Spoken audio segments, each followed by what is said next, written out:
Hi everyone. Last time we have already discussed the concentrations of solution, and as you know, we have dilute and concentrated. Okay, so we can classify solutions as either dilute or concentrated based from their amounts or the amount of solute per amount of solvent. So for today, we're going to have the computation. So we can express, actually, concentrations of solutions can be expressed by percent by volume or percent by mass. So for today, what are we going to do? We're going to discuss first the percent by volume. When you were in elementary, I guess, you have already discussed about how to get the percentage of a number, right? So for today, that will be my that's going to be the application. Okay. Alright. So here we have, let's have the percent by volume first. So I hope that this will be very, very clear. And I just don't know because this is the first time that I recorded a video for the lesson with a board. Okay. Kasi last time I was using Bandicam. So this time I need a board. So let's have the percent by volume.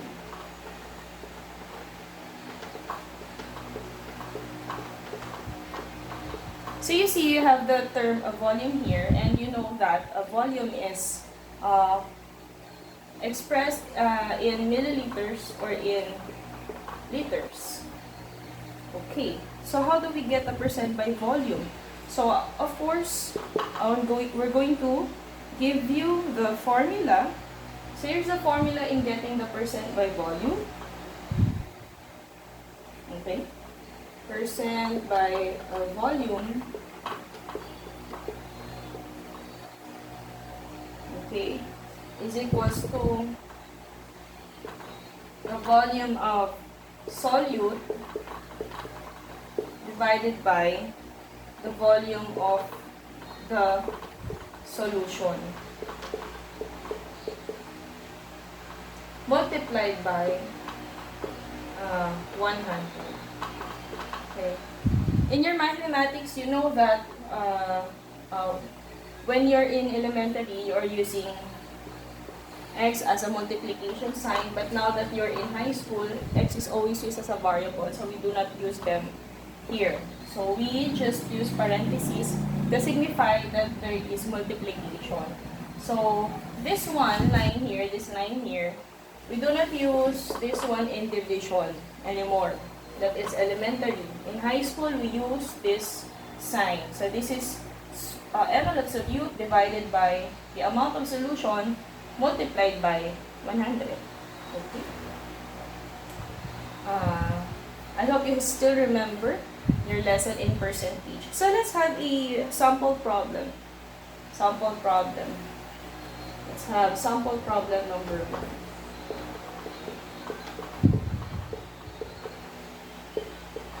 Okay, so for this one, let me just write it in here. 50 ml solution. This is solution of ethanol. You know ethanol, right? Ethanol is an alcohol, short for ethyl alcohol. Okay, is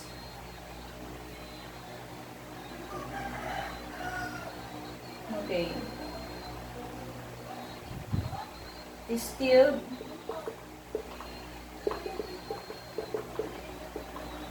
to yield 33.2 milliliters of ethanol. Okay? So, what is the percent by volume of ethanol? What is the percent by volume of ethanol?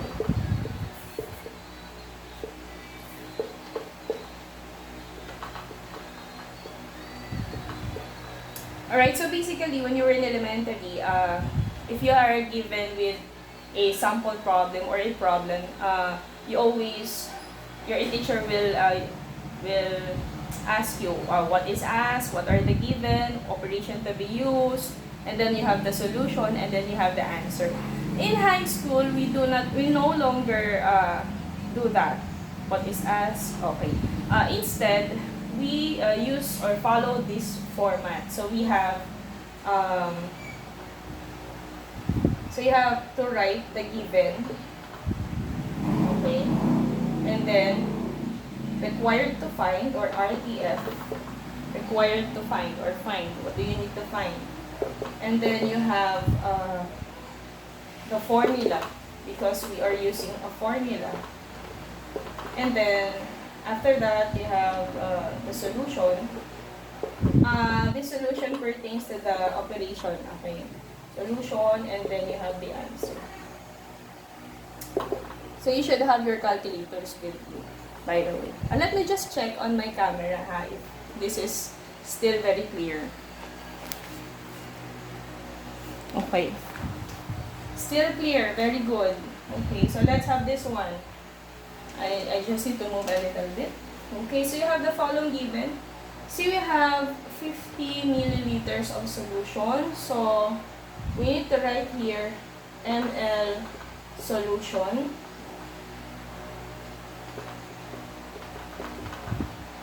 is equal to 50 ml.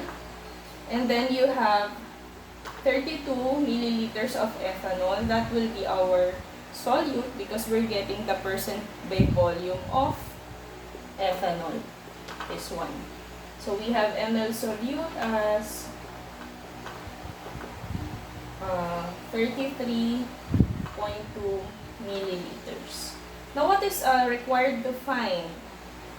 So we go back to the problem. The problem is asking what is the percentage by volume of ethanol. So this is the required to find. So you have percent by volume. We just put percent V of ethanol. Percent by volume of ethanol. And then you go to the formula. So we just need to copy the formula here. So you have percent by volume, or percent V is equals to ml of solute, or our ethanol, divided by ml solution. That is 50 ml. So you have ml solution here. You just need to copy. By the way, even though this is repeated again and again, you still need to copy, because it's consistent of 1 point. Yeah, 1 point for the given, 1 point for the RTF, 1 point for the formula. Okay, next we have solution. So for the solution, we do not put divide and then multiply signs. No, we do not do that. We just need to use the calculator.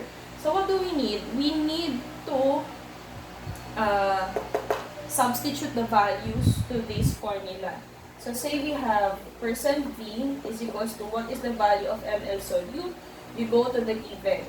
ml solution, no. We are asking for ml solute. ml solute, so you have 33.2 ml. So we have 33.2 milliliters divided by over ml solution. What is your ml solution? Go to the given. ml solution is 50 ml. So you have 50 milliliters. Okay? Oh, we are missing something here. We forgot times 100. So include times 100 there. Kasi we're asking for the percentage. And then you already now have the answer. Ma'am, how are you going to do that? Simply get your calculator. So where is my calculator? Let me get my calculator first. Okay, so how do we do that? How do we do it? Okay, just get your calculator here. This one, diba? You have, check. This is so hard, my gosh. New normal is really that difficult. Alright, so we have 33.2 ml divided by 50. So you have your calculator here. Can you see it? Okay, there. So we have The first one that you need to put in your calculator or click on your calculator is the one above. So you have 33.2. 33.2 and then divided by 50 ml. So you have 0.664. You can never hindi pwedeng 50 yung una nyo pipindutin kasi magkakamali kayo, magkaiba kasi ang sagot nun. Tingnan nyo, 50 divided by 33.2, 1660. 32, 33.2 divided by 50.664. O, diba magkaiba yung sagot? Wag na wag kayo magkakamali dyan. Ang una nyo pipindutin yung nasa taas, 33.2. And then, times 100. Okay. So, we have 66.4. Now, just to check, syempre, 66.4. So, you have 66.4, percent. Okay. Let's write it here. So, here you have 66.4% V of ethanol. Okay, and then you box your answer. And that's it. A bit hard, for grade 7, but we're going to have other sample problems about this. I recorded this one kasi it's a bit difficult to use Bandicam. Okay, so later on, we'll discuss more. Thank you.